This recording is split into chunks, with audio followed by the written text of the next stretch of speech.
أصحابه أجمعين أما بعد فقد قال الله تبارك وتعالى في كلامه المجيد أعوذ بالله من الشيطان الرجيم بسم الله الرحمن الرحيم يا أيها الذين آمنوا قوا أنفسكم وأهليكم نارا وقودها الناس والحجارة وقال النبي صلى الله عليه وسلم أفضل العبادة تلاوة القرآن أو كما قال عليه الصلاة والتسليم. بالکل عاجز ہوں،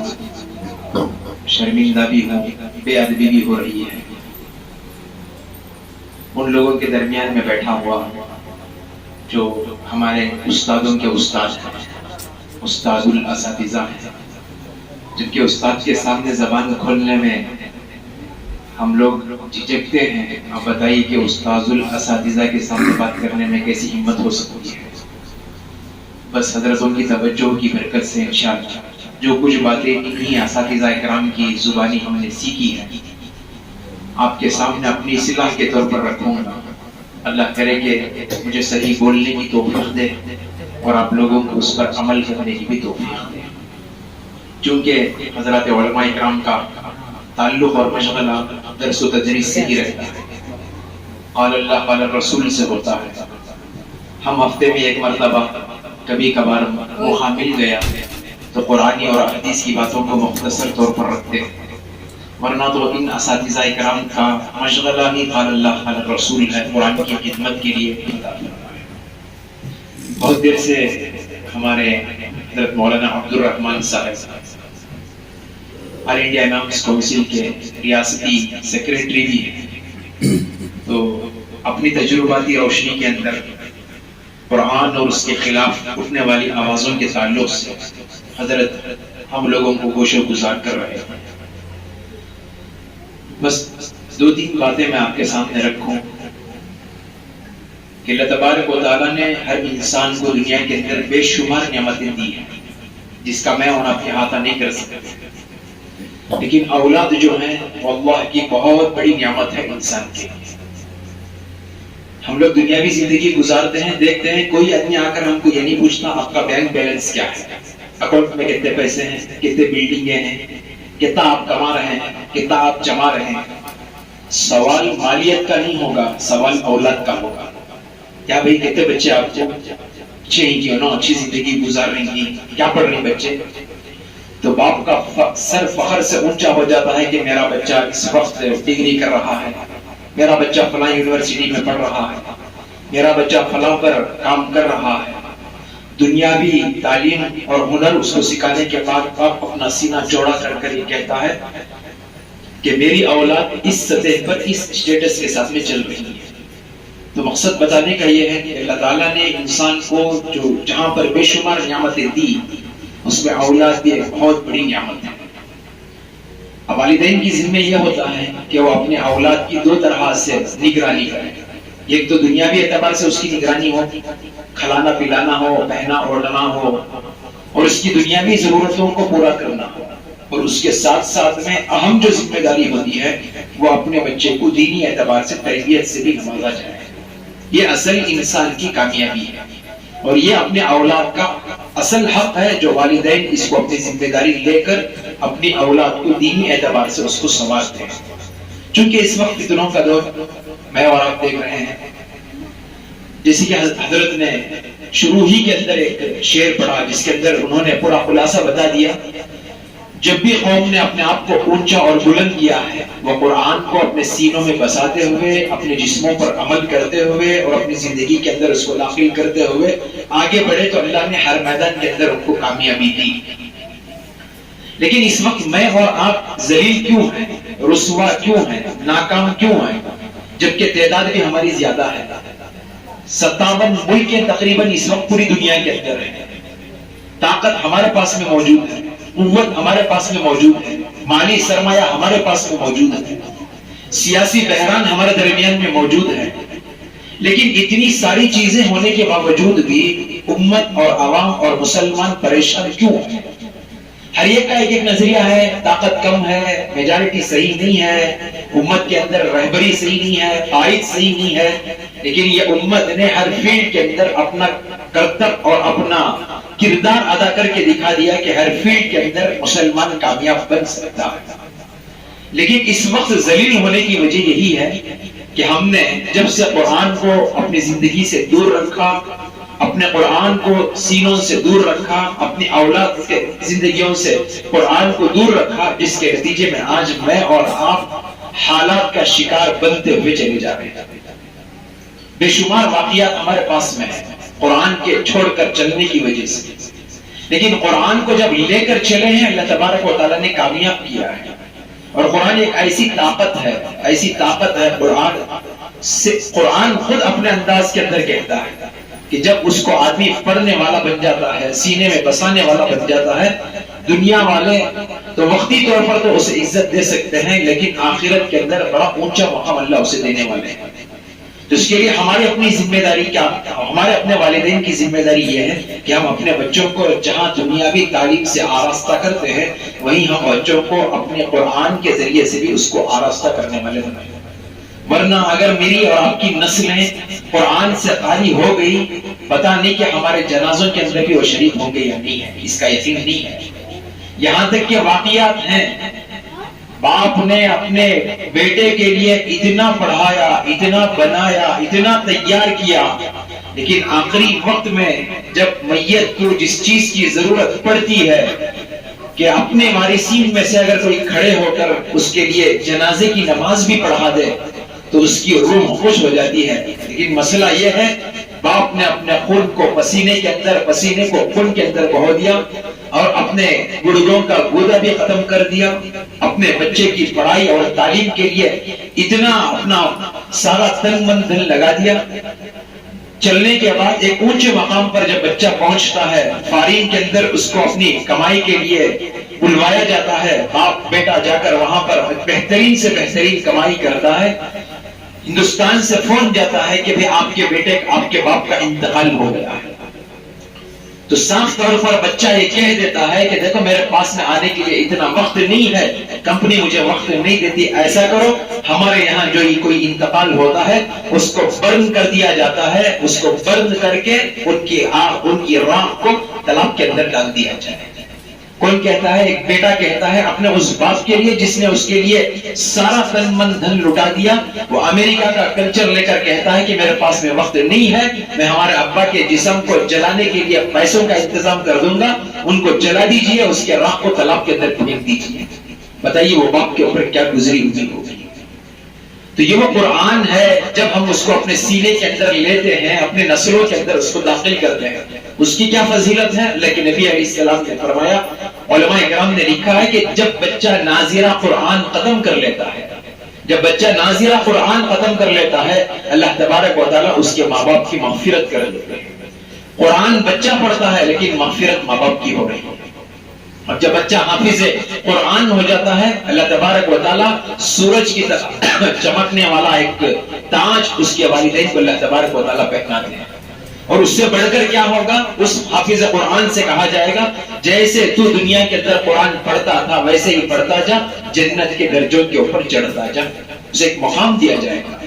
تو آج میں اور آپ سوچتے ہیں کہ میں اپنے بچوں کو ڈگری دلوا دوں، ہم سوچتے ہیں کہ میں اس کو دنیاوی اعتبار سے کام کروا دوں، بہترین تعلیم ایجوکیشن اس کو دلوا دوں۔ الحمدللہ ضروری ہے اس وقت کے اندر ہر میدان میں ہمیں اپنے بچوں کو تعلیمی صلاحیت اور لیاقت کے لیے فارغ کرنا ہے، لیکن اس کے ساتھ ساتھ میں قرآنی زندگی گزارنے کے لیے بھی ایسے مکتبوں کے ذریعے سے اپنے بچوں کی ایمان اور اعمال کی حفاظت کرنا بھی ضروری ہے۔ ابھی آج کی اخبار ہے، الحمدللہ حضرات علماء اکرام بھی اس خبر سے واقف ہوں گے کہ اس وقت کا نیا قانون کرناٹک کی حکومت کی جانب سے یہ لاگو کیا گیا ہے کہ آنے والے ایام میں گنیش کی تہوار کے اندر اپنے اسکولوں کے اندر گنیشا رکھ کر اس کی پوجا کرائی جائے۔ اب اس کے اندر مسلمان بچہ پہنچتا ہے، گنیشا کو سامنے رکھتے ہیں، وہ ہاتھ جوڑ کر بیٹھتے ہیں، منترم پڑھتے ہیں۔ اب بچہ جب وہ کلچر کو لیتا ہے پھر اپنے گھر میں بھی آ کر وہی کام کرتا ہے۔ بچہ مسلمان بن کر تو اسکول تک تو پہنچ رہا ہے، لیکن اندر جانے کے بعد وہ بچہ کیا بن رہا ہے کیا نہیں بن رہا ہے میں اور آپ جان نہیں سکتے۔ کلچرل پروگرامز ہوتے ہیں، کلچرل پروگرام اسکولوں کے اندر ہوتے ہیں. پہلے زمانے کے اندر گاندھی جی کو بنایا جاتا تھا, امبیڈکر بنایا جاتا تھا, جواہر لال نہرو بنائے جاتے تھے, اور مولانا ابوالکلام آزاد بنایا جاتا تھا. لیکن اللہ معاف فرمائے, اس وقت ہندوستان کا جو رویہ,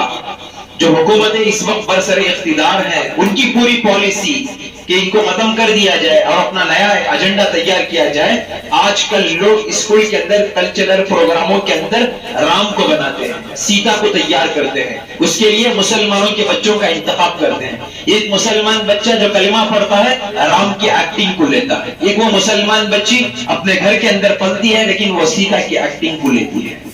آپ اندازہ کرو کہ ہمارے اپنے اس وقت کے اسکولوں کے سسٹم اور نظام کے اندر ہمارے ایمان کو خریدنے اور ہمارے ایمان کو اپنے سینوں سے ختم کرنے کی کوشش کر رہے ہیں.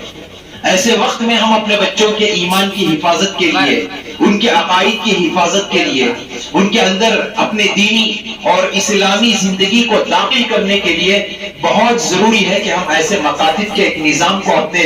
ہر جگہوں پر ایسا انتظام کیا جائے جہاں سے اپنے بچوں کے ایمان اور عقائد کی حفاظت ہو جائے.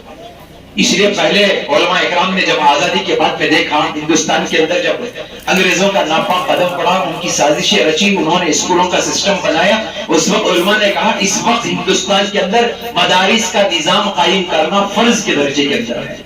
تو اس وقت میں اللہ تبارک و تعالیٰ نے حضرت قاسم نانوتوی رحمۃ اللہ علیہ کے دل کے اندر شرح صدر فرما کر اللہ نے ایک نظام تیار کیا جو پورے دنیا کے اندر الحمدللہ آج مشہور ہے, جہاں پر آ کر سینکڑوں دنیا کے طلباء جو علم کی اپنے اندر طلب رکھتے ہیں, علم حاصل کر کر اپنے علاقوں کو سیراب کر رہے ہیں. تو اسی وقت حضرت قاسم نانوتوی رحمۃ اللہ علیہ کی برکت سے اللہ نے پورے عالم کے اندر اس نظام کو چلایا. اب الحمدللہ یہ کہا جا رہا ہے کہ اب اس وقت کے دور کے تقاضے اور حالات کو دیکھ کر یہ لوگ کہہ رہے ہیں, علماء اس بات پر زور دے رہے ہیں کہ اب ہر گلی اور ہر محلے کے اندر 2-3 مکاتب کا ہونا فرض کا درجہ قرار دیا. ضروری ہے کہ ہم اپنے علاقوں کے اندر مکاتب کا نظام بنائیں, کیونکہ طلباء پڑھنے والے جو ہوتے ہیں جن کے اندر علم کی طلب ہوتی ہے وہ مدارس کا رخ کرتے ہیں. اب یہ وہ بچے ہیں, تقریباً 99% بچے ہیں جن کا وقت جو گزرتا ہے وہ دنیاوی ماحول اور اسکول کے سسٹم میں گزرتا ہے. وہاں سے اگر ان کا ذہن بدل گیا, خدا کی قسم غیروں کی ضرورت نہیں, اسلام کو مٹانے کے لیے خود ہمارے مسلمان اسلام کو مٹانے کے لیے تیار ہو جائیں گے. جیسے کہ میں نے آج ہی مذاکرے کے اندر کہہ رہا تھا کہ ارطغرل الغازی جو ہم بہت جوش کے ساتھ میں دیکھتے ہیں, اس کی میوزک کو اپنا رنگ ٹیون بنانے پر فخر سمجھتے ہیں, اور اس کا جو گھوڑا اڑا کر جو وہ اپنا جو ایکٹنگ کرتے ہیں اس کو ہم لوگ بڑے جوش اور انداز کے ساتھ میں دیکھتے ہیں. لیکن اس کا جب پس منظر پڑھتے ہیں عثمانیہ ڈیناسٹی, خلافت عثمانیہ کا, جب پڑھتے ہیں کہ 800 سال حکومت ہوئی ترکی کے اندر, اس کے پیچھے ایک ریسرچ کی گئی, ایک ٹیم نے ریسرچ کی کہ ان کی یہ جو مضبوطی ہے, جو قوت ہے, کہ انہوں نے جو حکومتیں اپنی جمع کر رکھی ہے, اس کا کیا علاج ہے, اس کا کیا ریزن ہے, وجہ ہے. جب تحقیق کی گئی تو پتا چلا کہ ان کے سینوں کے اندر قرآن مضبوط ہے, جس کی وجہ سے یہ ہر میدان کے اندر مضبوط ہے. تو اس کے لیے عیسائیوں نے ایک ترتیب سوچی, ایسا کیا جائے کہ ان کے محلوں کے اندر ایک ایسے اسکول کے سسٹم اور نظام کو تیار کیا جائے, داخل کیا جائے کہ ان کے دلوں سے قرآن کی تعظیم ختم ہو جائے, ایمان کے مذاکرے ختم ہو جائے, اور اپنے انداز سے سلیبس بنا کر اس کو اپنی طرف کھینچنے والے بنے. اور اسلاموفوبیا جیسے حضرت نے کہا کہ اسلام کے دائرے کے اندر رہ کر اسلام دشمن بنانے کے لیے وہ اپنے ایک مشن تیار کیا. تو ایک وقت لگا ان کے اندر, وقت لگنے کے بعد انہوں نے غیروں کا استعمال نہیں کیا, دیگر چیزوں کا استعمال نہیں کیا. وہ مسلمان بچے جو قرآن کو اپنے سینے میں بسا کر رکھے تھے, وہ لوگ جو اپنے سینوں کے اندر حدیث کی حفاظت کو اپنے سینوں کے اندر دبو کر رکھے تھے, انہی کے نسلیں مسجدوں کے اوپر بلڈوزر چلانے کے لیے تیار ہو گئے. یہ کب ہوا؟ جب ہماری نسلوں نے اپنے آپ کو قرآن سے دور کر دیا. ایسا نہ ہو کہ وہ دور پھر ہمارے ہندوستان کے اندر دہرایا جائے, امت کے اندر دہرایا جائے. اس سے پہلے کہ میں اور بیدار ہو جائے, یہی وہ علماء اکرام, اساتذہ اکرام جنہوں نے قرآن کی حفاظت اور حقانیت کے لیے الحمدللہ مدارس کو مضبوط قلعہ بنا کر وہاں آنے والے طلباء کے اندر محنت کر رہے ہیں. تو الحمدللہ اپنے علاقے کے علماء اکرام مختصراً اپنا ایک نظام تیار کر کر اپنے بچوں کو وہاں علمی استعداد اور قرآن سے اپنا واسطہ اور رشتہ جوڑنے کے لیے الحمدللہ انہوں نے ایک نظام بنا رکھا ہے. تو لہٰذا ہم آئے ہوئے پورے والدین سے درخواست کرتے ہیں کہ بس آج کی مجلس صرف خالی ایک مجلس کے نام پر نہ رہے، ہم نیت کر کر اٹھے کہ اگر میری مغفرت مجھے یقینی کرنا ہے تو میں اپنے بچے کو اس مکتب میں داخلہ کروا کر اسے ناظرہ قرآن کم سے کم پڑھا دوں تاکہ آخرت میں میری مغفرت ہو جائے۔ تو اس کے لیے ہم ارادے کریں۔ الحمدللہ بڑی خوشی کی بات ہے کہ حافظ جاوید صاحب نے اپنے محلے کی ایک فکر کرتے ہوئے اپنے بچوں کے ایک علاقے کے اندر بے ترتیبی کو دیکھتے ہوئے الحمدللہ حافظ جاوید صاحب نے یہ قدم اٹھایا ہے۔ ہم دل سے دعا کرتے ہیں کہ اللہ تبارک و تعالیٰ اس مکتب کو دن دنیا رات چوگنی ترقی نصیب فرمائے، اس کی طرف لوگوں کو، اپنے بچوں کو، اپنی نسلوں کو اس کی طرف راغب کرنے کی توفیق دے، اور آنے والے بچوں کو اساتذہ بہترین انداز میں قرآن کی تعلیم دے کر ان کو اپنے عقائد اور اپنے ایمان کی حفاظت کا ذریعہ اور سامان کرنے کی توفیق عطا فرمائے۔ تو اس کے لیے ہم سب مل کر دعا کریں کہ اللہ تعالیٰ آج کے اس مجلس کو قبول فرما کر، اور اللہ تعالیٰ آج کے اس مکتب کے افتتاحی جلسے کو قبول فرما کر یہاں سے صرف خالی ناظرہ نہیں بلکہ اس کے ساتھ میں ایمان کی، عقائد کی، قرآن کی، حدیث کی تعلیم کو لے کر بچے اپنی اپنی زندگیوں کو بہتر سے بہتر بنانے کی اللہ ہمیں توفیق نصیب فرمائے۔ تو لہٰذا ہم یہاں پر جمع ہونے کا ایک واحد خلاصہ یہی رہا کہ ہم نیتیں کر کے اٹھے کہ انشاءاللہ جو بچے ہمارے جن کا تعلق مسجد سے نہیں ہے، جو بچے مسجد میں جا رہے ہیں الحمدللہ وہ وہاں پر اپنی تعلیم حاصل کریں گے، دوسری جگہ اگر کہیں نظام ہے وہاں اپنے بچے جا رہے ہیں الحمدللہ وہاں اپنی تعلیم وہ حاصل کریں گے، لیکن اس مکتب کے لیے بھی انشاءاللہ ہر آنے والا ہمارا ساتھی اور ماں بہنیں اس بات کی نیت اور ارادہ لے کر اٹھے کہ انشاءاللہ ہم اس مکتب کو اپنے طلباء کے ذریعے سے آگے بڑھا کر ان کے اندر قرآن کی تعلیم کو آراستہ کرنے والے بنیں گے۔ بس یہ چند کلمات رہے جو میں نے ہمارا اپنے اساتذہ سے جو سنی تھی آپ کے درمیان میں رکھی، اللہ کرے کہ اس کے اندر کوئی بھول چوک ہوئی ہو اللہ اسے معاف فرمائے، اور آئندہ ہمیں قرآنی زندگی گزارنے کی توفیق عطا فرمائے۔ وآخر دعوانا الحمدللہ رب العالمین۔